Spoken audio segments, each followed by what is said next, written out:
Hello student, स्वागत है आपका फिजिक्स विथ इलेक्ट्रॉनिक्स पाठशाला में। आज के इस लेक्चर में हम लोग स्टैटिस्टिकल मैकेनिक्स यूनिट सेकेंड का एक बहुत ही मोस्ट इम्पॉर्टेंट थ्योरम करने चल रहे हैं। जो थ्योरम आपका क्या है, लेवलिस थ्योरम करके इसका नाम है। ठीक ये आपके एग्जामिनेशन पॉइंट ऑफ व्यू से काफ़ी ज़्यादा इम्पॉर्टेंट टॉपिक है। जिस भी यूनिवर्सिटी में रिटेन एग्ज़ाम होने वाला है उस यूनिवर्सिटी के बच्चे अभी इस पे लिख लें मोस्ट इम्पॉर्टेंट, और ये आपके पेपर में छपा हुआ रहेगा। मैं 99.99% गारंटी के साथ कह रहा हूँ। मतलब स्टैटिस्टिकल मैकेनिक्स का अब तक जितना हम लोग पढ़े हैं उसमें से सबसे मोस्ट इम्पॉर्टेंट क्वेश्चन है ये। ठीक, या तो 2 नंबर में पूछेगा या तो लॉन्ग टाइप पूछेगा, तो आप अपने कॉपी में लिख लीजिएगा। ठीक, 2 नंबर पूछेगा तब कैसे लिखना है और लॉन्ग टाइम में पूछेगा तब कैसे लिखना है, दोनों अभी हम लोग देखेंगे। ठीक, तो देखिए जो लेवलिस थे वो क्या थे, एक फ्रेंच मैथमेटिशियन थे। उन्होंने क्या किया, हैमिल्टन को यूज करके कुछ मैथमेटिकल रिलेशन दिए जिसको यहाँ पे क्या किया था, पढ़ा जाता है। अब रही बात हैमिल्टन की, हैमिल्टन हम लोग क्लासिकल मैकेनिक्स यूनिट 3 में पढ़ेंगे। ठीक, तो वहाँ पे आपको सब कुछ क्लियर हो जाएगा। हैमिल्टन का बस थोड़ा सा यूज है जिसको आगे मैं जब यूज करूँगा बता दूंगा। ओके, तो देखिए इन्होंने 2 स्टेटमेंट दिया। तो क्या लिखेंगे, this theorem consist of 2 parts. ठीक, ये थ्योरम क्या करता है, 2 पार्ट को मिलाकर बना हुआ है।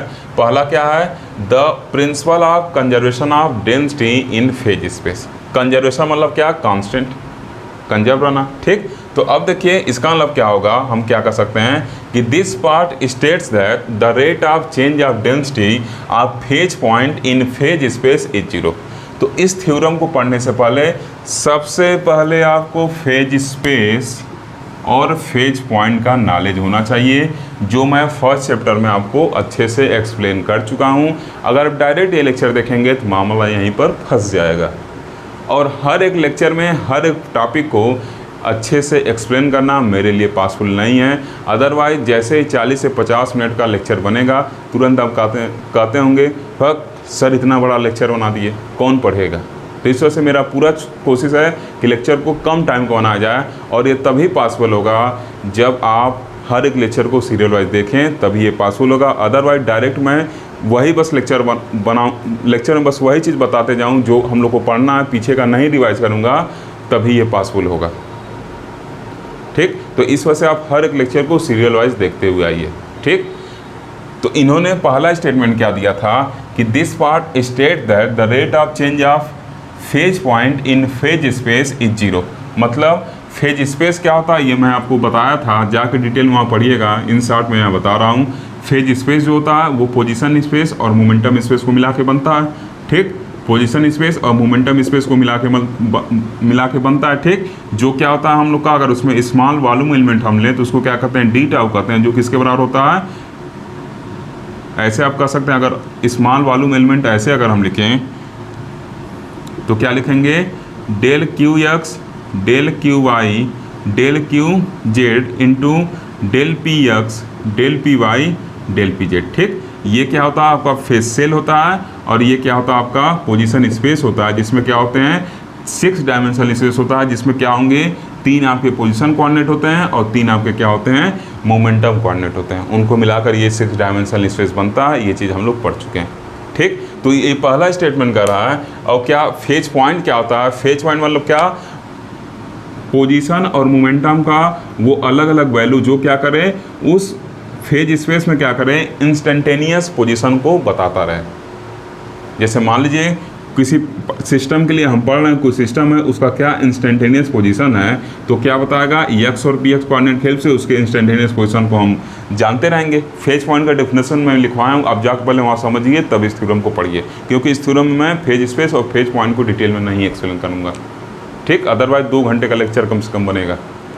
अब देखिए यहाँ पे क्या होगा, तो ये पहला स्टेटमेंट यही बताता है, this part state that change of density of phase point in phase space is 0। जैसे फेज स्पेस में, जैसे मान लीजिए किसी टाइम पर ये क्या है, डेंसिटी यहाँ पे जो है फेज पॉइंट का, वही किसी और टाइम पे, मतलब यहाँ पे भी देखें किसी दूसरे टाइम पे, तो डेंसिटी क्या होना चाहिए, सेम होना चाहिए। मतलब जो फेज पॉइंट का ये डेंसिटी है जो किसी टाइम T1 पर यहाँ है और किसी टाइम T2 पर यहाँ है, वो दोनों क्या होना चाहिए, सेम होना चाहिए, मतलब टाइम बदलने के साथ वो डेंसिटी चेंज नहीं होना चाहिए। ठीक, अभी इसको हम लोग आगे और डिटेल में पढ़ेंगे, तो आप पेशेंस रखे रहिए जब इसको डिराइव करेंगे तो। ठीक, अब देखिए तो इसको कैसे लिख सकते हैं, अगर रो हम लोग का डेंसिटी है तो क्या लिख सकते हैं, D rho by D T equal to 0, rate of change of density बताएगा। जो कंजर्व है तो इसका मतलब क्या होगा, कांस्टेंट होगा रो टाइम के साथ, तो कांस्टेंट का डेरिवेशन क्या हो जाएगा, कांस्टेंट का डिफरेंशिएशन क्या होगा, 0 होगा। ठीक, पहला स्टेटमेंट बता दिए कि where rho is the density. अब दूसरा देखिए, दूसरा पॉइंट, दूसरा क्या कर रहा है, principle of conservation of extension ORR volume, extension या उसी को हम वॉल्यूम कह सकते हैं इन फेज स्पेस। दूसरा क्या होता है, एक्सटेंशन होता या वॉल्यूम का कंजर्वेशन होता है फेज स्पेस में, और फेज स्पेस क्या होता है, एक 6 डायमेंशनल स्पेस होता है जिसमें 3 क्या होते हैं आपके पोजीशन कोऑर्डिनेट होते हैं और 3 क्या होते हैं आपके मोमेंटम कोऑर्डिनेट होते हैं। तो देखिए यहाँ से क्या लिखेंगे, this part states that any arbitrary element of volume ORR extension in phase space bounded by moving surface and containing number of phase point does not change with the time despite of the displacement and distortion।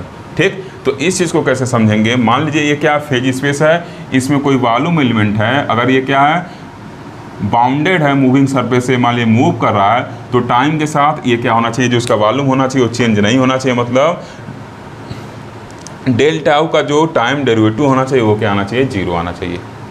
Clear, तो ये आपका simple क्या हो गया, statement हो गया। अब इसको हम लोग क्या करेंगे, डिराइव करने का कोशिश करेंगे। तो जिन भी यूनिवर्सिटी में ये 2 नंबर में पूछेगा उसमें बस आपको ये स्टेटमेंट लिखकर छोड़ देना होगा, प्रूफ नहीं करना होगा। लेकिन आपके सिलेबस में विथ प्रूफ लिखा हुआ है, इस वजह से मैं इस थ्योरम को प्रूव कराऊंगा, और इसका प्रूफ पूरा मैथमेटिकल है, क्योंकि ये फ्रेंच मैथमेटिशियन सामने पूरा मैथमेटिक्स लगा के इसको दिया था। ठीक, तो आपको कम से कम 40 मिनट तो पेशेंस रखना ही पड़ेगा, क्योंकि पूरा मैथमेटिक्स हम लोग को पढ़ना है। और समय बचाने के लिए ही मैं पहले लिख देता हूँ फिर बताता हूँ, ताकि वीडियो ऑन करके जब लिखूँगा तो और लंबा जाता है।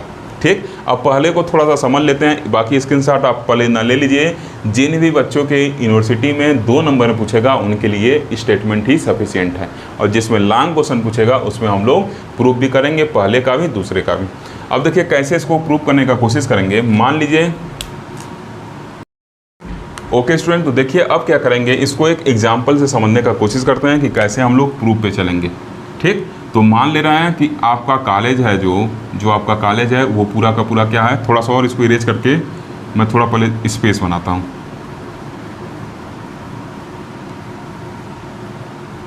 ये मान लीजिए जो आपका कॉलेज है, जो आपका यूनिवर्सिटी है, वो क्या है, पूरा का पूरा एक फेज स्पेस है, और जो आपका क्या है क्लास है या कोई भी डिपार्टमेंट है वो क्या है, उसमें एक हाइपर वॉल्यूम है। हाइपर वॉल्यूम बोले तो क्या, एक आपका स्मॉल वॉल्यूम एलिमेंट है। क्लियर, और किसी भी कॉलेज में क्या होंगे, कम से कम 2 गेट तो ज़रूर होते हैं किसी भी कॉलेज में। ठीक, हर वैसे जितने भी अच्छे कॉलेज हैं, जितने भी बड़े कॉलेज हैं, उसमें लगभग सभी डायरेक्शन में, अगर चारों तरफ रोड है कॉलेज के, तो लगभग हर एक डायरेक्शन में एक गेट जरूर होता है। जैसे आप DDU ले लीजिए, देखिए लगभग जिस डायरेक्शन में पॉसिबल है उस डायरेक्शन में गेट जरूर है। ठीक, तो अब देखिए मान ले रहे हैं एक गार्ड यहाँ बैठा हुआ है। ठीक, और इस कॉलेज में क्या है, 100 स्टूडेंट पहले से हैं। यहाँ पे स्टूडेंट को मैं क्या कहूँगा, फेज पॉइंट कहूँगा। स्टूडेंट को क्या कहूँगा, फेज पॉइंट कहूँगा, और आपके कॉलेज को क्या कर रहा हूँ, फेज स्पेस कर रहा हूँ। ठीक, और आपके क्लास को क्या कर रहा हूँ, हाइपर वॉल्यूम कर रहा हूँ, हाइपर वॉल्यूम कर रहा हूँ। ठीक, ये हाइपर वॉल्यूम, ये क्या होगा, इसको कैसे रिप्रेजेंट करेंगे, हाइपर वॉल्यूम मतलब एकदम स्मॉल वॉल्यूम, इसको क्या कहेंगे, डेल टाउ से रिप्रेजेंट करेंगे। ठीक, ये क्या होगा, अभी बताए थे, पोजीशन और मोमेंटम का जो स्मॉल एलिमेंट होंगे उनके प्रोडक्ट के क्या होगा, बराबर होगा। अब देखिए गार्ड यहाँ मान लीजिए गेट पे बैठा है, मान लीजिए 200 स्टूडेंट क्या हो रहे हैं, कॉलेज में इंटर कर रहे हैं, तो स्टूडेंट को हम क्या माने, फेज पॉइंट माने। ठीक, 200 स्टूडेंट इंटर कर रहे हैं। ठीक, और 100 स्टूडेंट पहले से कॉलेज में थे, कितने हो गए, 300 स्टूडेंट हो गए। अब जब छुट्टी के टाइम यही गार्ड दूसरे वाले गेट पर गया, मान लीजिए ऐसा कंडीशन हो कि इस गेट से एंटर करना है, इधर से बाहर निकलना है, तो वही गार्ड जब यहाँ जाएगा तो काउंट किया था 200 बच्चे गए थे, तो कहेगा कि फिर 200 बच्चे इधर से निकल गए। तो इसका मतलब इसके अंदर क्या है, कोई चेंज नहीं आया, मतलब जितने फेज पॉइंट इंटर किए थे इस फेज स्पेस में, या आप ऐसे कहिए बच्चे जब जाएंगे क्लास में बैठेंगे तो जितने बच्चे क्या होते इस क्लास में आए थे, इस फेज स्पेस के इस हाइपर वॉल्यूम में आए थे, इस स्मॉल वॉल्यूम में आए थे, उतने ही क्या हो रहे हैं फिर बाहर निकल जा रहे हैं। इसका मतलब क्या है, इसके नंबर में कोई चेंज नहीं आ रहा है। अगर मान लीजिए 300 बच्चे हो गए थे क्लास में और 300 में से बस 100 बाहर निकलते तो इसका मतलब क्या था, कुछ बच्चे रुक जा रहे थे, इसका मतलब नंबर में चेंज आ रहा था। लेकिन यहाँ पे क्या है, जो नंबर है वो आपका क्या है, कांस्टेंट है। मतलब ये और ये इंटर करने वाला नंबर और एग्जिट करने वाला नंबर जो स्टूडेंट्स का है वो क्या है, कांस्टेंट है। इसका मतलब इसके अंदर कोई स्टूडेंट नहीं रुके।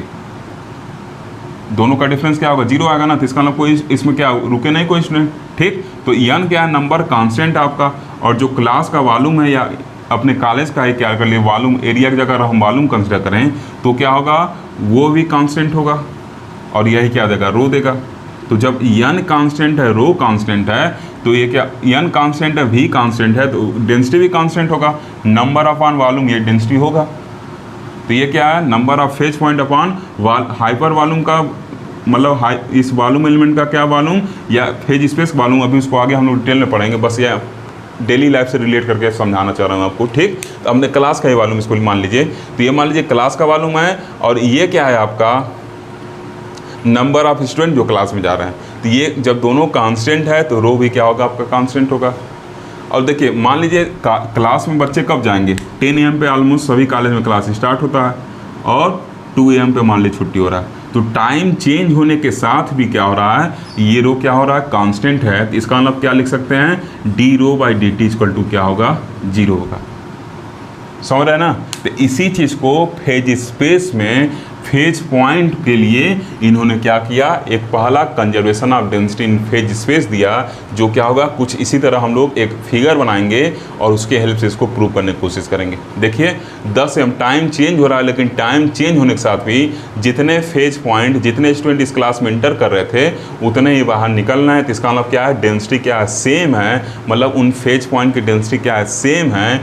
डेंसिटी मतलब क्या, नंबर ऑफ फेज पॉइंट पर वॉल्यूम, पर यूनिट वॉल्यूम, ऐसे कहिए number of phase point in unit volume, ऐसे कहिए इन यूनिट वॉल्यूम, वो क्या है, सेम है। तो इसका मतलब क्या हो रहा है, टाइम बदलने के साथ भी जो रो कांस्टेंट है तो उसका अगर टाइम डेरिवेटिव टाइम के साथ उसका चेंज लें तो क्या होगा, 0 होगा। This is the first statement. ये तो डेली लाइफ से रिलेट किया हूँ ना, अभी स्टैटिस्टिकल के पॉइंट ऑफ व्यू से उसको डिराइव करूँगा, पहले मैं डेली लाइफ के पॉइंट ऑफ व्यू से उसको समझाना चाहता हूँ। ठीक, अब मान लीजिए ये जो आपका क्लासरूम है, ये क्या हो रहा है, जो क्लासरूम है स्मॉल वॉल्यूम एलिमेंट है, दूसरा वाला सामने कोशिश कर रहे हैं हम लोग। ये अगर मूव कर रहा है, मान लीजिए मूव करके किसी टाइम बाद यहाँ आ गया। ठीक, वास्तव में अगर आजकल का आप टेक्नोलॉजी अगर जान रहे होंगे तो आपका घर भी एक जगह से मूव करके दूसरे जगह जा सकता है। ये देखे होंगे, जैसे जिन लोगों का घर पुराना है वो नीचे हो चुका है तो उसको लोग क्या कर रहे हैं, ऊपर उठवा रहे हैं, या एक प्लेस से दूसरे जगह अपना पूरा कितना भी बड़ा मकान हो अगर उसमें पिलर वगैरह है तो उसको मूव करा के आप एक पॉइंट से दूसरे पॉइंट पर ले जा सकते हैं। ठीक, मतलब आपका यूनिवर्सिटी लखनऊ में शहर में है तो आप उसको शहर से किनारे ले जा सकते हैं। स्पेस बस चाहिए, उसके जाने भर का रास्ता चाहिए। तो वैसे ही क्या है, अगर हम एक पॉइंट के लिए माने कि जो आपका क्लासरूम है उसको मूव करा के यहाँ कराया जा रहा है। ठीक, तो क्या टाइम वॉल्यूम तो सेम रहेगा ना, मूव कर रहा है क्लासरूम, वॉल्यूम तो सेम रहेगा, स्टूडेंट तो सेम रहेंगे। अगर इस क्लास में 300 स्टूडेंट्स हैं, 300 इसमें भी रहेंगे। तो उन्होंने बताया था कि अगर ये क्या हो रहा है, स्मॉल वॉल्यूम एलिमेंट क्या कर रहा हो, मूव कर रहा हो, तो उसका जो टाइम डेरिवेटिव होगा वो क्या होगा, 0 होगा, क्योंकि ये देखिए क्या है, कांस्टेंट है। तो वही लिखे हैं कि this part states that any arbitrary element of volume or extension in phase space bounded by moving surface and containing number of phase point. उस क्लास में क्या है, नंबर ऑफ स्टूडेंट उनको नंबर ऑफ फेज पॉइंट कर रहे हैं, does not change with the time despite of the displacement and the distortion. हम displacement कर रहे हैं, उसको आपके क्लासरूम को एक जगह से दूसरी जगह ले जा रहे हैं। ठीक, और क्या कर रहे हैं, उसमें डिस्टॉर्शन भी होगा, जरूर है। जब चीज़ों को डिस्टर्ब किया जाएगा थोड़ा बहुत उसमें क्या होगा, उसके शेप में थोड़ा बहुत अंतर आएगा, लेकिन क्या वॉल्यूम तो सेम रहेगा ना। मान लीजिए क्लासरूम ऐसे था, थोड़ा सा क्या हो गया, ऐसे तिरछा हो गया। ठीक, तब भी क्या होगा, उसमें जो नंबर ऑफ पॉइंट्स रहेंगे, जो नंबर ऑफ स्टूडेंट रहेंगे, नंबर ऑफ फेज पॉइंट रहेंगे, कांस्टेंट रहेंगे। तो उसका टाइम के साथ, अगर मान लीजिए 10 बजे आपका क्लास यहाँ था, 2 बजे यहाँ पहुँच गया, तो टाइम के साथ जो उसका डेरिवेटिव होगा वो क्या होगा, 0 होगा, क्योंकि ये क्या है, डेल टाउ आपका कांस्टेंट है। क्लियर? ये तो हम लोग डेली लाइफ से समझे ना, अभी इसको आगे जब प्रूव करेंगे तो स्टैटिस्टिकल मैकेनिक्स की भाषा में समझने का कोशिश करेंगे नेक्स्ट सेक्शन के अंदर। ओके स्टूडेंट, देखिए आप प्रूफ फर्स्ट डालेंगे और उसको प्रूव करने का कोशिश करेंगे।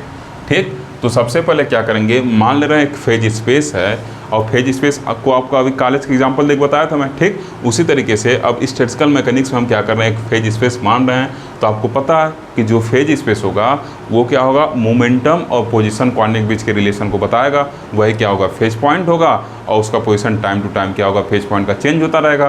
तो क्या किए, इस एक्सिस पे पी मोमेंटम ले लिए और इस पर क्या ले लिए, क्यू ले लिए। ठीक, क्यू क्या है, जनरलाइज पोजीशन, और ये क्या है, पी क्या है, मोमेंटम। ठीक, आप अगर मेरा फेज स्पेस फेज पॉइंट वाला वीडियो देखेंगे तो उसमें भी ऐसे पी और क्यू के बीच ग्राफ लिख में फेज ट्रेजेक्टरी वगैरह बताया था। ठीक, अब देखिए मान ले रहे हैं कि इस फेज स्पेस में एक स्मॉल वॉल्यूम एलिमेंट है। ठीक, कितना है, स्मॉल, इसी को हम हाइपर वॉल्यूम एलिमेंट भी कह सकते हैं, क्योंकि ये छोटा छोटा इसका जो डायमेंशन होगा क्या होगा, एकदम छोटा छोटा होगा। तो जब एकदम छोटा छोटा डायमेंशन होगा तो ओवरऑल डायमेंशन क्या होगा, एकदम छोटा आ जाएगा। आपको पता है ना, कहता है एकदम छोटी छोटी नंबर्स को आपस में मल्टीप्लाई किया जाए, जैसे मान लीजिए 0.02 0.02 इस साइज को ऐसे मल्टीप्लाई किया तो क्या होता है, ये और छोटा होते चल जाता है। इसी वजह से इसका हम लोग क्या नाम दे देते हैं, हाइपर वॉल्यूम या small infinitesimal small volume element. ठीक, ये कंसिडर किए हैं। अब मान ले रहे हैं कि अभी से फिगर पाएंगे, पहले यहाँ चल रहे हैं। ठीक, लिख रहे हैं let us consider an arbitrary hyper volume element del tau. एक आर्बिट्रेरी हाइपर वॉल्यूम एलिमेंट हम अपने मन से मान लिए फेज स्पेस में।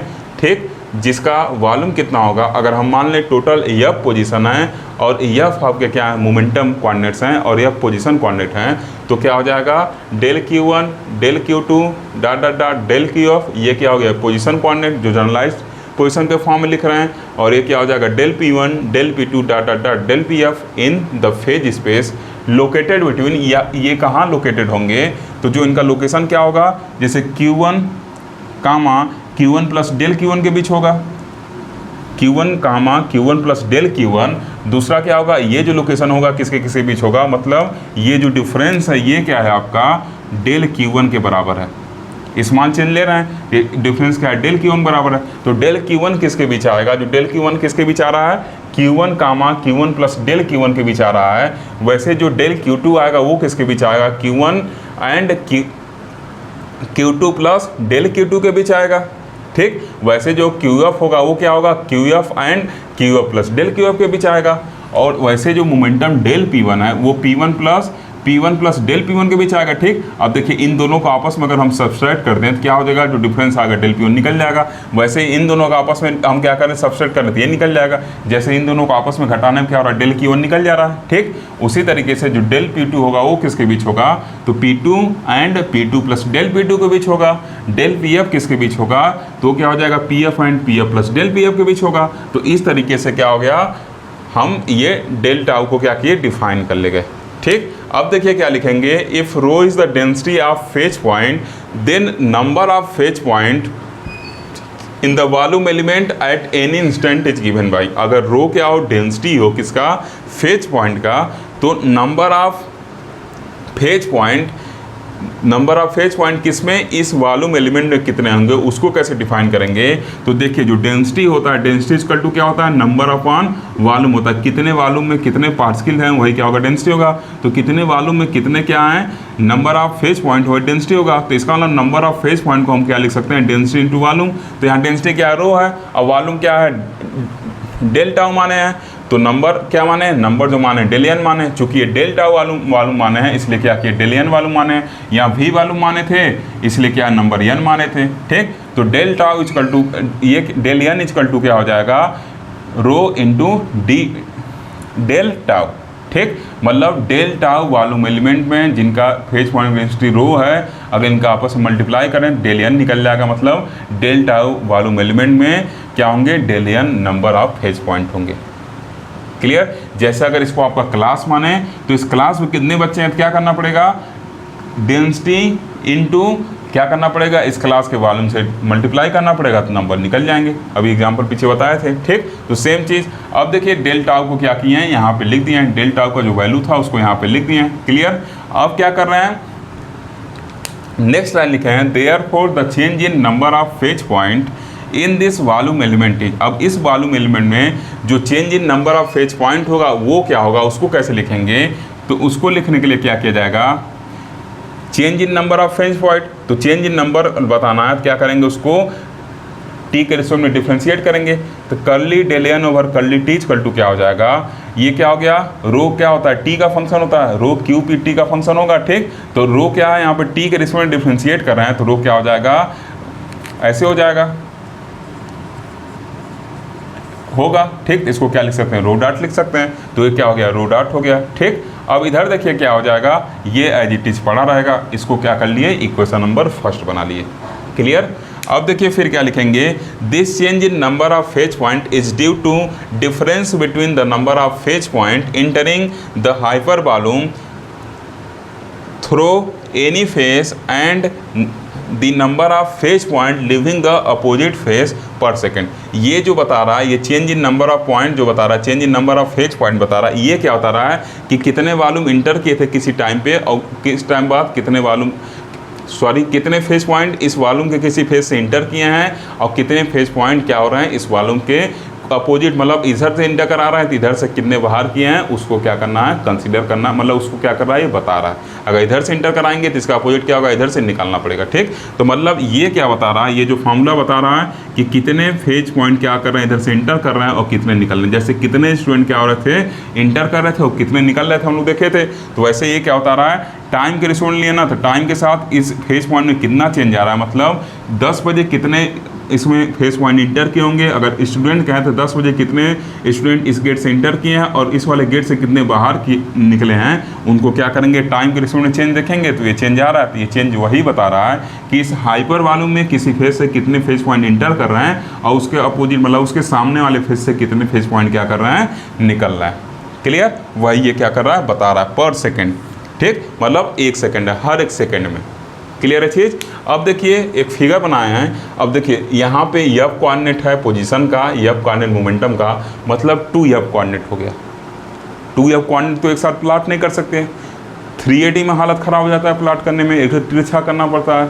तो इस वजह से बस क्या लिए हैं, एक पोजीशन कोऑर्डिनेट ले लिए हैं और एक मोमेंटम कोऑर्डिनेट ले लिए हैं, इसको अप्लाई किया जाएगा और सिमिलरली फॉर अदर करके लिख दिया जाएगा, समेशन लगा के फॉर अदर लिख दिया जाएगा, ठीक। ऐसे टेक्निक होता है, एक के लिए सॉल्व करते हैं दूसरे को सिमिलरली करके लिख देते हैं, ठीक। तो एक पोजीशन कोऑर्डिनेट बस Q1 लिए हैं, ठीक, और दूसरा क्या लिए हैं, एक P1 लिए हैं, ठीक। मान लेना है ये हम लोग का जो हाइपर वॉल्यूम एलिमेंट है ये फेज स्पेस है, उसमें स्मॉल हाइपर वॉल्यूम एलिमेंट है, वास्तव में बहुत छोटा होता है लेकिन समझने के लिए इसको बड़ा बनाना पड़ेगा ना।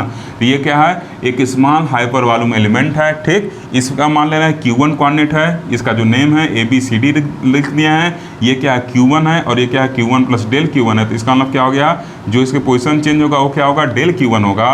और ये देखिए क्या P1 है और ये P1 प्लस डेल P1 है, तो ये क्या हो गया, डेल P1 हो गया, ठीक। तो यही देखिए डेल Q1 डेल P1 मिलके क्या होगा, इसका वॉल्यूम डिसाइड कर देगा, ठीक। अब मान लेना इसमें से 3 फेज पॉइंट क्या गए हैं, अंदर गए हैं, 3 को बाहर निकाल दिए हैं, ठीक। तो वही लिखे हैं कि figure shows that 2 phase of hyper volume normal to the Q axis with coordinate Q1 and Q1। ये क्या Q1 एक्सिस के क्या नॉर्मल रखा गया, ठीक, उसके क्या परपेंडिकुलर है, ठीक। तो Q1 and Q1 plus del Q1 है, ठीक। ये कोऑर्डिनेट अभी आगे मैं समझाऊंगा, तो इसको आप टेंशन ना लीजिए, अब इसको आगे समझाता हूँ, ठीक। अब नेक्स्ट सेशन के अंदर इसके आगे क्या करना है उसको देखा जाएगा।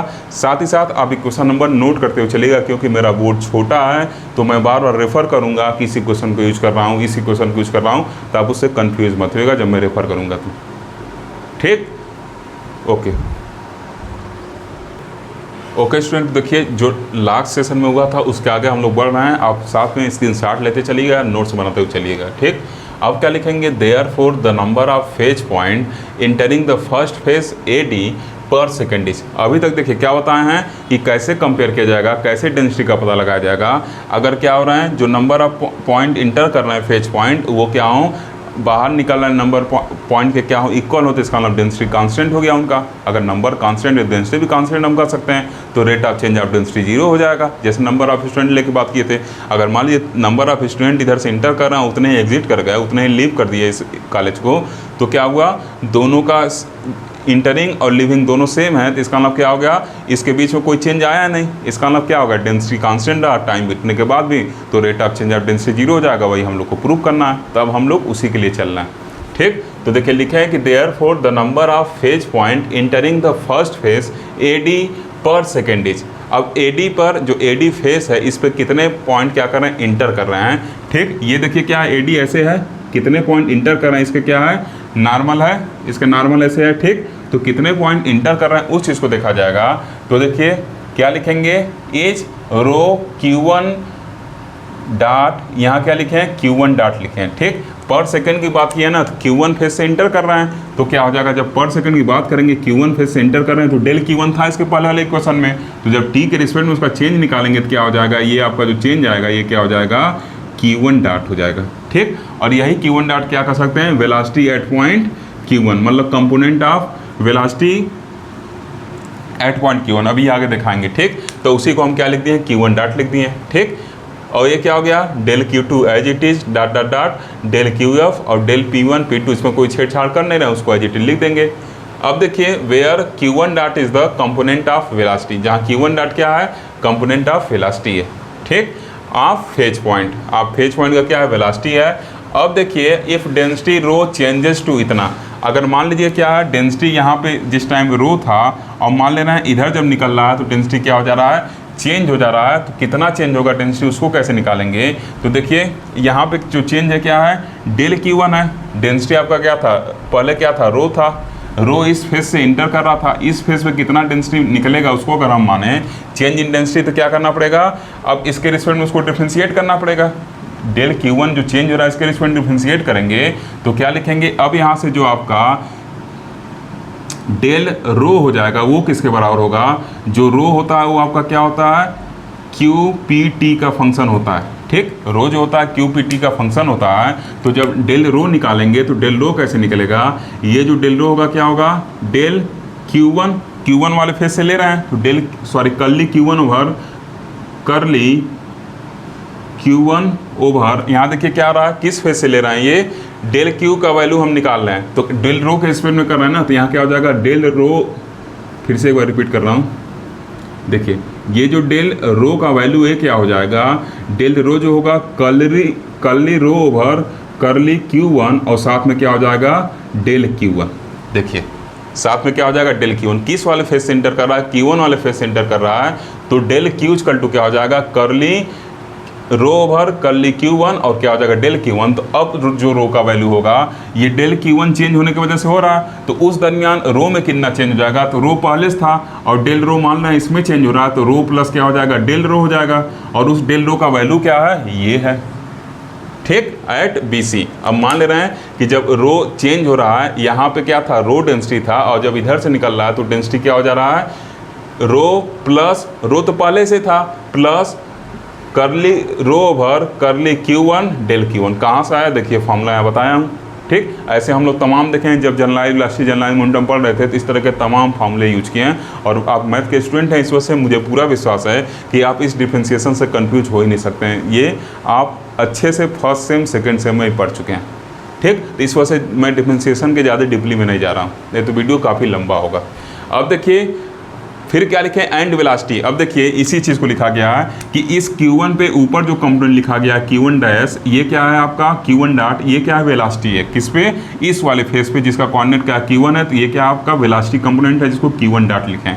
अब इसमें वेलोसिटी क्या Q1 डॉट है, तो जब आगे जाएंगे तो कितना वेलोसिटी हो जाएगा, उस चीज़ को क्या करना हम लोग को लिखना। ये देखिए क्या हो जाएगा, यहाँ Q1 डॉट रहेगा। ठीक, अब देखिए वेलोसिटी में चेंज कितना हो जाएगा, तो डेल Q1 हो रहा है इधर चेंज, तो आपका क्या हो जाएगा, मान लें वेलोसिटी पहले क्या था, Q1 था, अब क्या हो जाएगा, Q1 प्लस डेल Q1 हो गया, क्योंकि डेल Q ये क्या है, डेल Q1 है।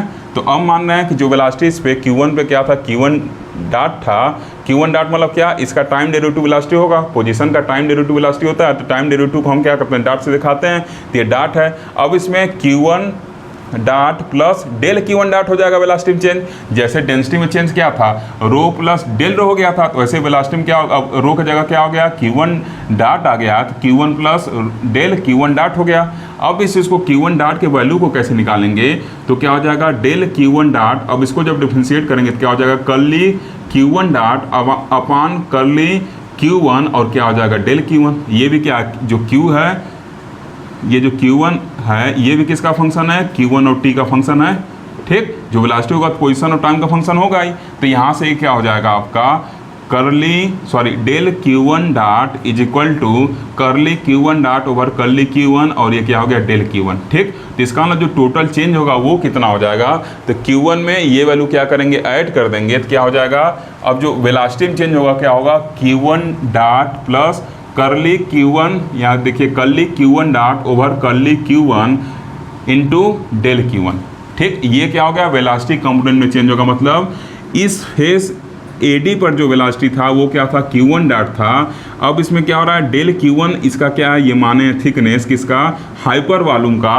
जब इस हाइपर वॉल्यूम मतलब एकदम स्मॉल से स्मॉल वॉल्यूम एलिमेंट। ठीक, तो ये क्या होगा आपका, इस पे जो इस दरमियान वेलोसिटी में चेंज होगा, इसके जो डेल Q1 थिकनेस है तो वो कितना होगा Q1 dot plus curly Q1 dot over curly Q1 into del Q1। ठीक, ये क्या हो रहा है, इस पे वेलोसिटी कंपोनेंट है और ये वेलोसिटी कंपोनेंट किस पे है, Q1 प्लस डेल Q1 वाले पोजीशन पे क्या है, ये वेलोसिटी कंपोनेंट है। ठीक, यही फिगर में दिखाया गया। क्लियर, तो इस चीज़ को लिख दिए। फिर लिखेंगे then number of face point living the face BC per second. Entering वाला निकाल लिए, अब कितना बाहर निकल रहा है उसको निकालना है, कितना बाहर निकल रहा है उसको निकालना है। ठीक, तो कितना बाहर निकल रहा है निकालने के लिए क्या करेंगे, अब इस रो के जगह, अब रो क्या हो गया, रो में ये वैल्यू ऐड हो गया, रो प्लस डेल रो हो गया है, तो रो प्लस डेल रो का वैल्यू रखेंगे। तो रो प्लस डेल रो का वैल्यू कितना आएगा, यहाँ डेल रो का वैल्यू ये है तो इसमें क्या करेंगे रो में ऐड कर देंगे। फिर अब जो Q1 डैश था ये क्या वेलोसिटी है फेस पॉइंट पे, Q1 क्वांटिटी लिए हैं केवल, तो इस वजह से क्या किए हैं Q1 डॉट लिखे हैं। अभी हम लोग Q2 QF की बात नहीं कर रहे हैं, P1 P2 की बात नहीं कर रहे हैं, इस वजह से बस इस पर क्या लिए हैं Q1 डॉट लिए थे। अब उस Q1 डॉट में भी क्या हो रहा है, डेल Q1 डॉट का चेंज आ रहा है, क्योंकि जो इसका लेंथ है क्या माने हैं डेल Q1 माने हैं। तो यहाँ क्या हो जाएगा Q1 dot plus curly Q1 divided by curly Q1 dot divided by curly Q1 into del Q1, जो यहाँ पर अभी हम लोग निकाले थे। अब देखिए आप लिखे भी हैं, हो गया, दोनों ब्रैकेट में लिख दिए और बाकी सब कुछ सेम रहेगा, तो बाकी सब कुछ क्या किए सेम एज इट इज छाप दिए। ठीक, कर डेल P तक छाप दिए। ओके, अब देखिए क्या किए हैं, अब इन दोनों ब्रैकेट को आपस में मल्टीप्लाई करके सॉल्व करने का कोशिश किए हैं। तो अब देखिए क्या होगा, एक बार क्या करेंगे रो का पहले वाले टर्म में मल्टीप्लाई करेंगे तो क्या होगा रो Q1 डॉट, फिर रो का क्या करेंगे दूसरे वाले टर्म में मल्टीप्लाई करेंगे तो क्या हो जाएगा रो, और ये पूरा टर्म हो जाएगा उसके साथ। ठीक, फिर क्या करेंगे अब इसका इससे मल्टीप्लाई करेंगे तो क्या हो जाएगा Q1 dot curly rho over curly Q1 del Q1। अब फिर क्या करेंगे इस वाले का इसमें मल्टीप्लाई करेंगे तो क्या हो जाएगा curly rho over curly Q1 del Q1। ठीक, डेल Q1 यहाँ पे भी है और डेल Q1 यहाँ पे, डेल Q1 स्क्वायर हो गया और ये वाला टर्म क्या हो जाएगा इसके साथ आ जाएगा। ठीक, तो ये इन दोनों टर्म का मल्टीप्लाई हो गया, तो A plus B into C plus D है, तो आपको पता है मल्टीप्लाई करेंगे 4 टर्म आएंगे, तो 4 टर्म आएंगे 1 2 3 4। अब बाद में कर्ली ब्रैकेट लगा के इसको पूरा एज इट इज लिख दें, इसमें तो कोई छेड़छाड़ कर नहीं रहे हैं, हम तो बस P1 और Q1 के साथ अभी डील कर रहे हैं, बाकी किसी कॉर्डिनेट को नहीं डील कर रहे हैं। ठीक, तो अब देखिए क्या हो गया, लिखेंगे नेगलेक्टिंग हायर ऑर्डर टर्म। अब देखिए ये इतना छोटा है, Q1 पहले से ही छोटा है, डेल Q1 कर दिए तो क्या हो गया और छोटा हो गया, और उसका स्क्वायर करेंगे तो और छोटा हो जाएगा। अगर कोई नंबर ऐसे लिखा है 0.022, अगर आप इसका स्क्वायर करें तो क्या होगा और छोटा हो जाएगा, तो उसको हम निगलेक्ट कर सकते हैं। ठीक, तो ये जो हायर ऑर्डर टर्म है देखिए क्या है, एक तो ये डिफरेंशिएशन है 2 बार यहाँ पे, और फिर हायर ऑर्डर टर्म स्क्वायर है, मतलब इसका हायर ऑर्डर टर्म होगा वो। ठीक, बायनॉमियल लॉ पढ़े होंगे, तो ये वैल्यू को हम क्या करेंगे निगलेक्ट कर देंगे। जब इसको निगलेक्ट किया जाएगा तो क्या हो जाएगा, neglecting higher order term comma V है, तब क्या बचेगा ये जो पूरा टर्म है इसको क्या करेंगे गायब कर देंगे।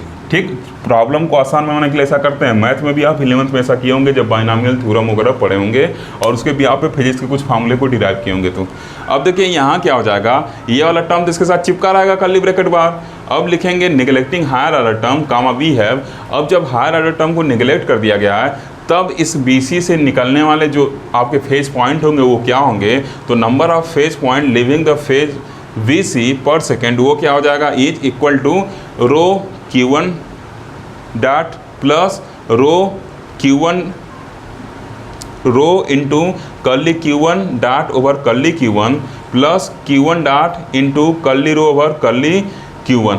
ये वाला टर्म इन दोनों में देखिए डेल Q1 कॉमन है इसलिए कॉमन लेके बाहर लिख दिए हैं और पूरे को क्या किए हैं, कर्ली ब्रैकेट लगा के बाहर ये टर्म क्या किए, एज इट इज लिख दिए। ठीक, अब देखिए क्या बताए हैं, जितने निकल रहे हैं और जितने एंटर कर रहे हैं दोनों का डिफरेंस लेंगे तो पता चल जाएगा क्या कोई पार्टिकल बीच में रुके हैं। अगर नहीं रुके तो इसका मतलब क्या, पार्टिकल संख्या कांस्टेंट है, डेंसिटी कांस्टेंट होगा तो उसका डिफरेंशिएशन 0 आना चाहिए टाइम के रिस्पेक्ट में।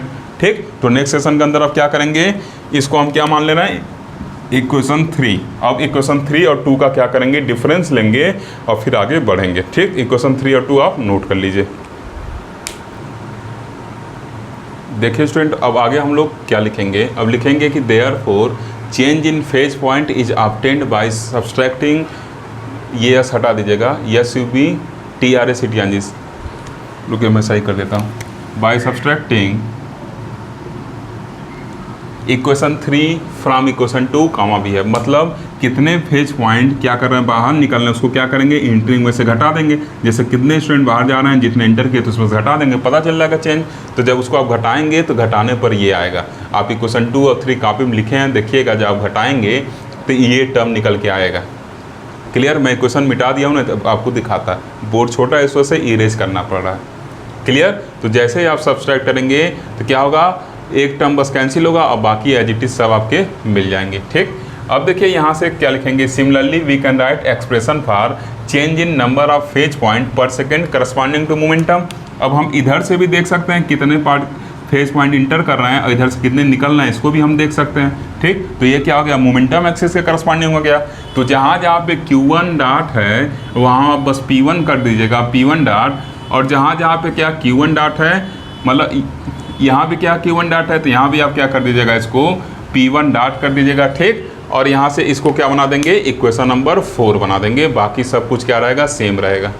क्लियर, अब देखिए नेट चेंज निकालना है, net change in the number of phase point in the given hyper volume. देखिए हाइपर वॉल्यूम क्यों यूज कर रहे हैं, देखिए हाइपर वॉल्यूम यूज इसलिए कर रहे हैं कि इतना सारा मल्टीप्लिकेशन हम लोग किए थे, डेल टाउ जो हम कंसिडर किए थे, क्या किए थे, del Q1 del Q2 dot dot del QF del P1 del P2 dot del PF। अगर किसी एक का वैल्यू भी 0.01 हो, किसी का वैल्यू 0.02, सोचिए इन सबको जो आपस में मल्टीप्लाई करके वॉल्यूम निकालेंगे तो कितना छोटा आएगा, इसीलिए इसको हाइपर वॉल्यूम कहते हैं।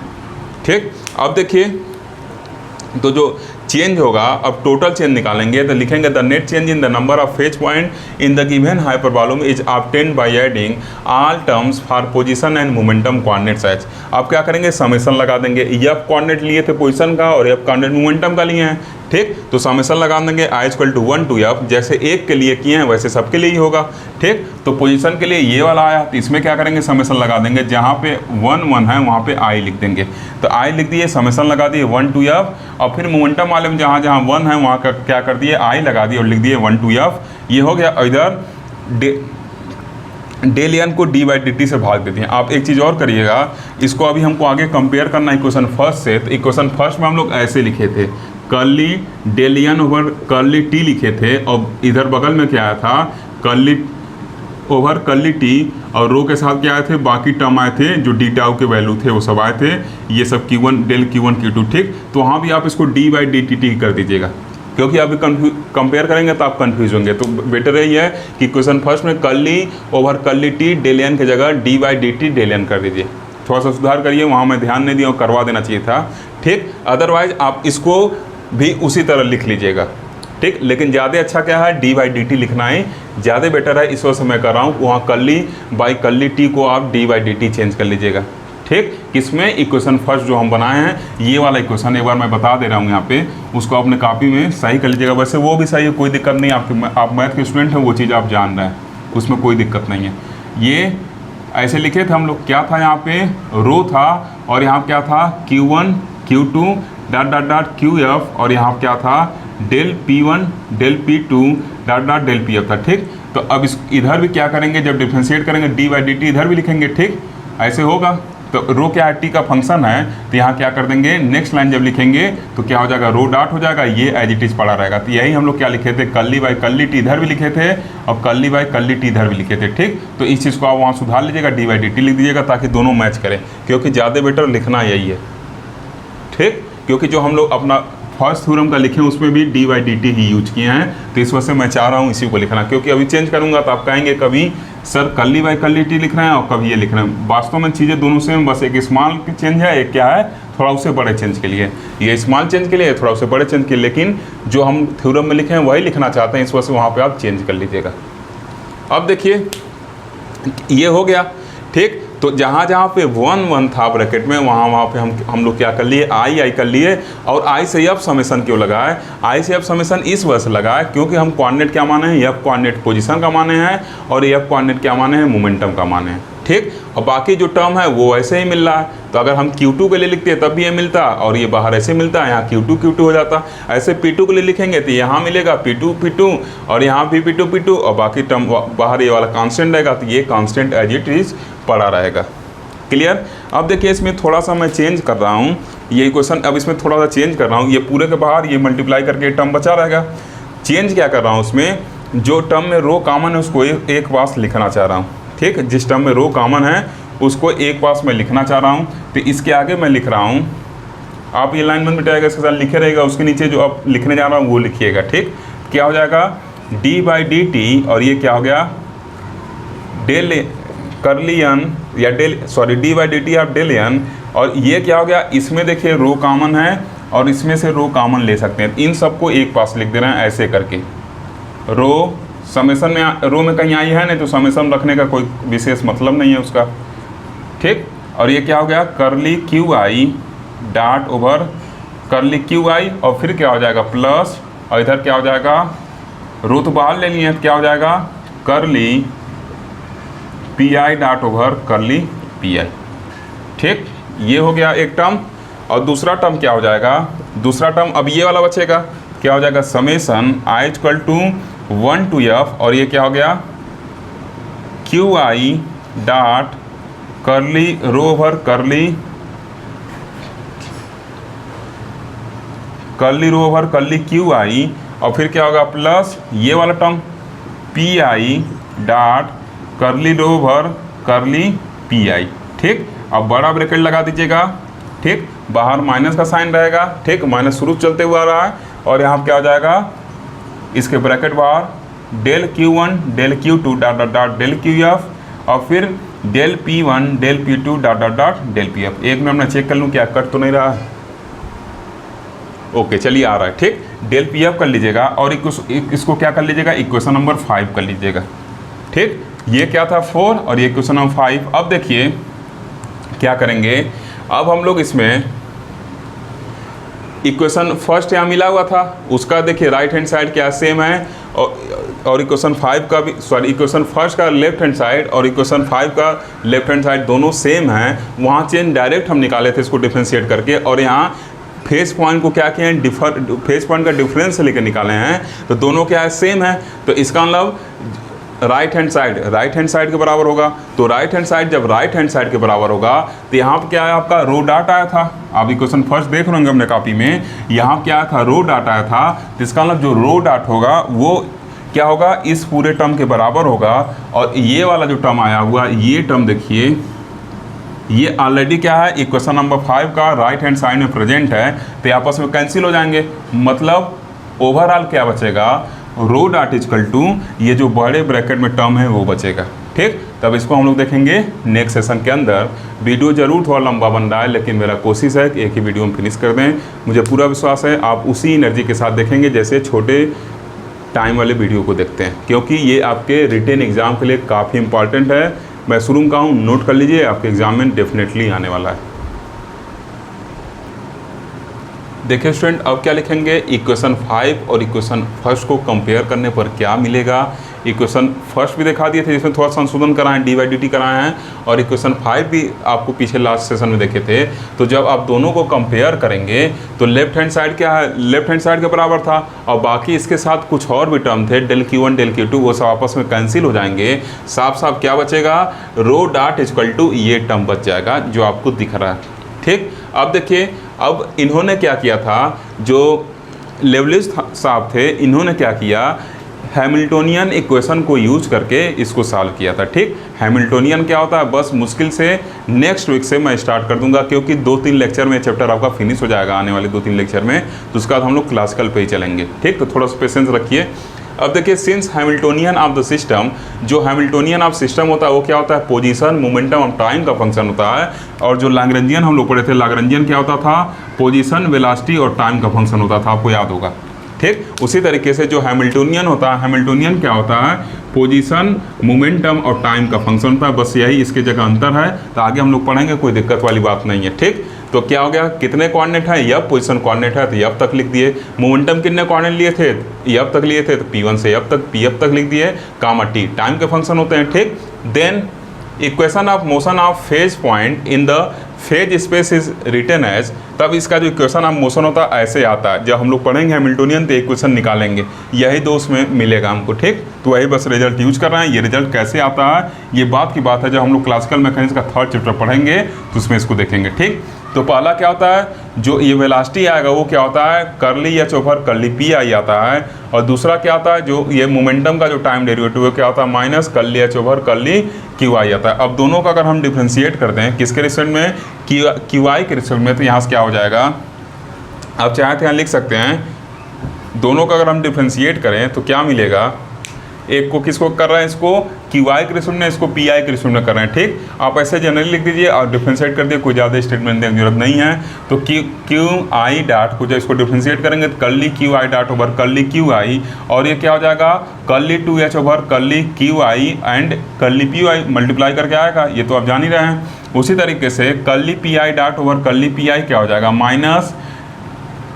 माइनस का curly 2h over curly p आई कर्ली क्यू आई। अब देखिए, आप जान रहे हैं, कैलकुलस में पढ़े हैं कि ये क्या होता है, आपस में बराबर होता है। अगर कहीं ऐसे लिखा है del 2f curly 2f over curly x curly y, तो ये क्या होता है, इसके बराबर होता है किसके, curly 2f over curly y into curly x के बराबर होता है। ये तो आप मैथ में पढ़े ही हैं, तो वही प्रॉपर्टी यूज किए हैं। तो इसका मतलब क्या हो जाएगा, ये वाला अगर राइट हैंड साइड ये और ये इसके बराबर हैं, तो इसका मतलब क्या होगा, लेफ्ट हैंड साइड आपस में बराबर होंगे, तो लेफ्ट हैंड साइड आपस में ये टर्म और ये टर्म बराबर होगा, लेकिन इसमें निगेटिव साइन आ जाएगा। ठीक, अब क्या करेंगे, जब इसको इधर ट्रांसफर करेंगे तो इसका मतलब curly q i dot over curly q i plus curly p i over curly p i dot over curly p i equal to 0 हो जाएगा। अब इसी को उठा के इक्वेशन नंबर 7 को उठा के पुट कर देंगे तो ये वैल्यू देखिए पूरा 0 हो जाएगा। ठीक, तो नेक्स्ट सेशन के अंदर देखेंगे क्या लिखेंगे, नेक्स्ट सेशन के अंदर using equation 7 in equation 6 comma we have. ठीक, ओके स्टूडेंट, देखिए अब क्या करेंगे, इक्वेशन 7 को इक्वेशन 6 में यूज करेंगे, तो जब उसको यूज करेंगे तो ये टर्म बचेगा, बाकी दोनों क्या होंगे, वैनिश हो जाएंगे, 0 हो जाएंगे। रो वाले टर्म जो थे उसमें जो रो कॉमन लिखा गया था वो वैनिश हो जाएगा। जिसको हम ऐसे भी लिख सकते हैं, ठीक, curly rho over curly T करके ऐसे लिख सकते हैं, इक्वेशन नंबर 8 बना दिए। अब देखिए, जो डेंसिटी होता है वो पोजीशन, मोमेंटम और टाइम का फंक्शन होता है, और जो पोजीशन और मोमेंटम वो भी टाइम का फंक्शन होता है, वही लिखे हैं। Then the total differentiation of density with respect to time t, तो क्या हो जाएगा, d rho by D T equal to curly rho over curly t plus curly rho over curly q i del q i over del t plus curly rho over curly p i del p i over del t. आप partial differentiation में पढ़े हुए हैं, कोई दिक्कत है नहीं आपको। Del rho over del t equal to curly rho over curly t. अब इसको समेशन लगा दें, क्योंकि इसमें हमको यूज करना है, इसको इसमें यूज करना चाहते हैं, तो टोटल हमारे पास तो एक ही पार्ट के लिए तो है नहीं, पूरे सिस्टम के लिए बात करेंगे ना, तो यहाँ लिख सकते हैं आप for whole system, for whole system, पूरे सिस्टम की बात कर रहे हैं। तो क्या हो जाएगा, यहाँ से जो हो जाएगा I equal to F two M. अब देखिए क्या समेशन लगाना पड़ेगा, पूरे सिस्टम की बात करेंगे तो, स्पेशली यहाँ पे एक पॉइंट की बात कर रहे थे आई कोऑर्डिनेट की, तो क्या हो जाएगा आई टू एफ और क्या हो गया, यहाँ समेसन लग गया, और यहाँ आई मतलब आई से एफ तक वेरी करेगा, 1 से एफ तक, और ये भी आई क्या करेगा 1 से एफ तक वेरी करेगा, ठीक। और ये क्या होगा, पी आई डॉट हो गया, ये क्यू आई डॉट हो गया, टाइम डेरिवेटिव लिए हैं, ठीक। अब देखिए इक्वेशन क्या करेंगे, क्या लिखेंगे, यूजिंग इक्वेशन 9, इक्वेशन 9 को क्या करेंगे, यूज करेंगे इक्वेशन, आप ऐसे लिख सकते हैं यूजिंग इक्वेशन 8, उल्टा लिख दिया हूँ मैं, using equation 8 in equation 9 comma we get, equation 8 को जब इक्वेशन 9 में यूज करेंगे तो ये पूरा वैल्यू इक्वल टू क्या होगा, minus curly rho over curly T आएगा, तो minus curly rho over curly T आएगा, ठीक। ये देखिए यही वैल्यू वहाँ लिखा हुआ है, तो इसका मतलब क्या हो गया, d rho over d T equal to क्या होगा, 0 हो गया। और यही हम लोग को प्रूव करना था कि टाइम के साथ जो रो में चेंज है वो क्या है, 0 के बराबर है। टाइम के साथ जो रो में चेंज है वो क्या है, 0 के बराबर है, यही चीज़ प्रूव करना था। तो वो पहले हम एग्जाम्पल बताए थे, जितने स्टूडेंट अंदर आ रहे हैं उन्हें बाहर निकल जा रहे हैं, तो नंबर ऑफ स्टूडेंट क्या है, कांस्टेंट है, तो इसका मतलब डेंसिटी भी कांस्टेंट होगा। तो जब डेंसिटी कांस्टेंट होगा तो उसका टाइम डेरिवेटिव 10 बजे कितने बच्चे आए हैं और 2 बजे कितने बच्चे बाहर निकले, याद करिए बताए थे। तो क्या होगा, डेंसिटी कांस्टेंट, इसका मतलब क्या होगा, टाइम बदलने के साथ डेंसिटी का जो टाइम डेरिवेटिव होगा वो क्या होगा, 0 होगा, क्योंकि 10 बजे और 2 बजे क्या नंबर बराबर है, ठीक। और आपके क्लास का वॉल्यूम क्या बराबर है, जब n भी बराबर है अब v भी बराबर है तो डेंसिटी भी क्या होगा, कांस्टेंट होगा, n कांस्टेंट v कांस्टेंट है टाइम बदलने के साथ, तो रो भी कांस्टेंट होगा। जितने 10 बजे जितने बच्चे आए थे उनने 2 बजे छुट्टी के टाइम बच्चे निकले हैं, और क्लास का वॉल्यूम जो स्टार्टिंग में क्लास का साइज था वही साइज ऐसा देने कि बच्चे आएंगे साइज बढ़ेगा और फिर क्या होगा, छोटा कर दिया जाएगा, कहीं रख दिया जाएगा छोटा करके, तो कांस्टेंट रहेगा, तो रो कांस्टेंट रहेगा। तो जब रो कांस्टेंट रहेगा तो टाइम के साथ जब इसका चेंज देखा जाएगा d rho by D t, तो क्या होगा, 0 होगा। वैसे फेज स्पेस में भी होता है, ठीक। तो यही क्या हो गया, फर्स्ट पार्ट है किसका, लेवलिस थ्योरम का।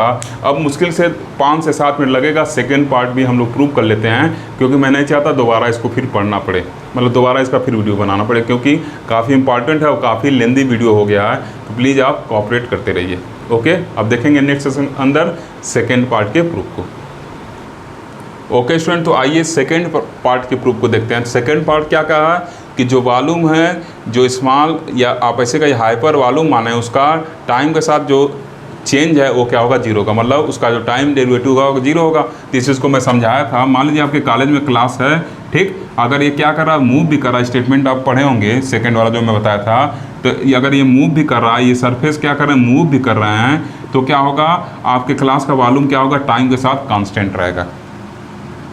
क्लियर, मतलब अगर ये फेज वॉल्यूम क्या कर रहे हैं, फेज स्पेस से मूव भी कर रहे हैं, तब भी क्या होता है, जो इनका वॉल्यूम होता है वो क्या होता है, कांस्टेंट होता है। और इस फेज स्पेस पे जो ये आपका हाइपर वॉल्यूम है, इसमें क्या होंगे, आपके फेज पॉइंट भरे होंगे। जैसे अगर इसको आपका क्लास माने तो क्लास में स्टूडेंट रहते हैं, तो स्टूडेंट को फेज पॉइंट कहा था।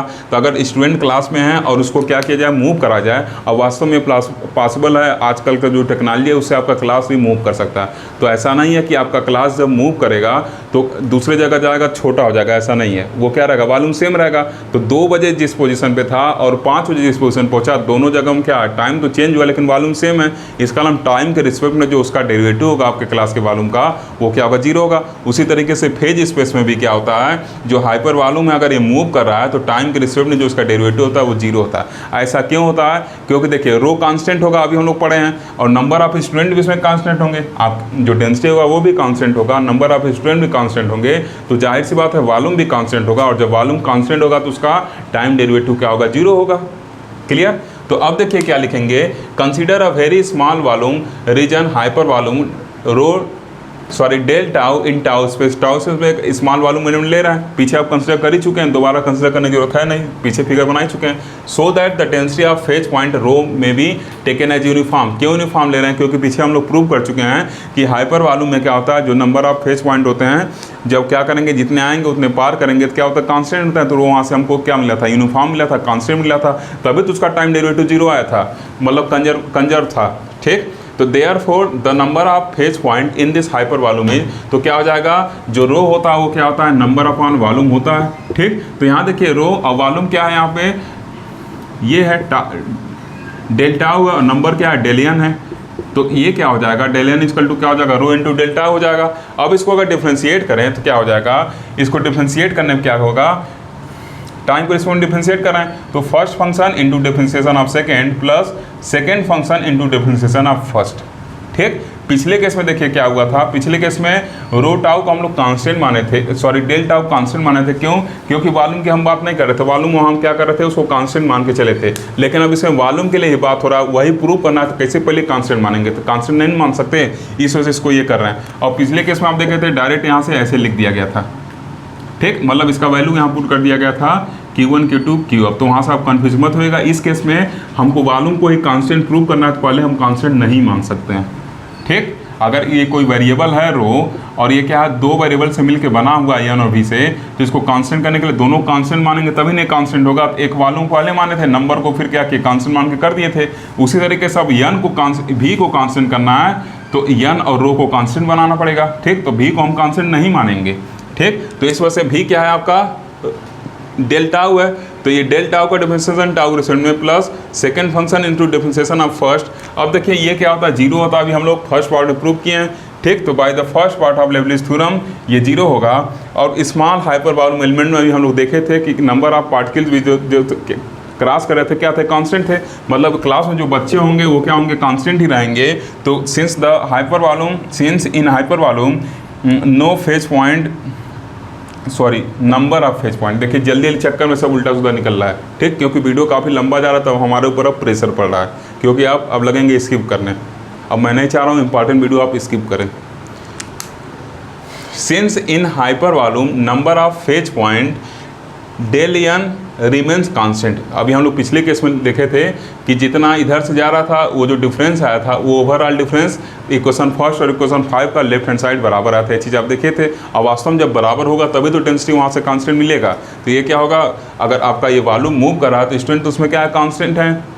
ऐसा था नहीं कि मूव कर रहा है तो दो चार कूद के भाग जाना, नहीं कूद के भाग रहे हैं तो क्या होगा, वो तो कांस्टेंट रहेगा। तो डेल n क्या होगा, कांस्टेंट रहेगा। देयरफॉर इसका जो टाइम डेरिवेटिव होगा वो भी जीरो हो जाएगा, ठीक। तो इसका मतलब टाइम के साथ वो चेंज होने वाला नहीं है। 2 बजे जितने क्लास में बच्चे थे उतने ही 5 बजे भी हैं, तो बच्चों की संख्या चेंज हुई नहीं। तो डेल n का टाइम के साथ जो उसका अगर अंतर निकाला जाएगा जीरो आएगा, क्योंकि संख्या क्या है, कांस्टेंट है, ठीक। तब 12 और 13 को क्या करेंगे, इक्वेशन 11 में यूज करेंगे। तो ये पार्ट जीरो हो गया, इसका मतलब ये पार्ट बस बचेगा। अब देखिए रो जीरो हो नहीं सकता, डेंसिटी जीरो हो नहीं सकता है, तो इस इक्वेशन को जीरो होने के लिए ये वैल्यू जीरो होना पड़ेगा। तो ये क्या होगा, डी बाई डी टी और डेल टाउ क्या होगा, जीरो होगा। और यही हम लोग को प्रूव करना था, ठीक। This is the second part of Leibniz theorem. एक बहुत ही इंपॉर्टेंट और एक हम लोग आज की वीडियो में अपना एक लॉन्ग क्वेश्चन कवर कर लिए। और जो प्रेजेंट टाइम में न्यूज़ क्वेश्चन पॉलिसी उसके अकॉर्डिंग ये 10.5 नंबर का क्वेश्चन हम लोग कवर किए हैं। अगर अवध यूनिवर्सिटी के बच्चे जो जुड़े हुए हैं उनके यूनिवर्सिटी के अकॉर्डिंग ये 10.5 नंबर का क्वेश्चन आज हम लोग कवर कर लिए एग्जाम का, ठीक। तो काफ़ी इंपॉर्टेंट था, इस वजह से मैं सोचा था एक ही वीडियो में इसको बनाऊं। उम्मीद है आप वीडियो पूरा देखेंगे और काफ़ी इन्जॉय भी किए होंगे वीडियो देखते हुए। अगर आपको वीडियो अच्छा लगे ज़रूर लाइक करिए, शेयर करिए, तथा साथ ही साथ अगर आपने अभी तक चैनल सब्सक्राइब नहीं किया सब्सक्राइब भी करिए और अपना वैल्यूएबल फीडबैक भी देते रहिए, ताकि आगे भी आपको एनर्जेटिक लेक्चर मिलते रहें। Thank you for watching.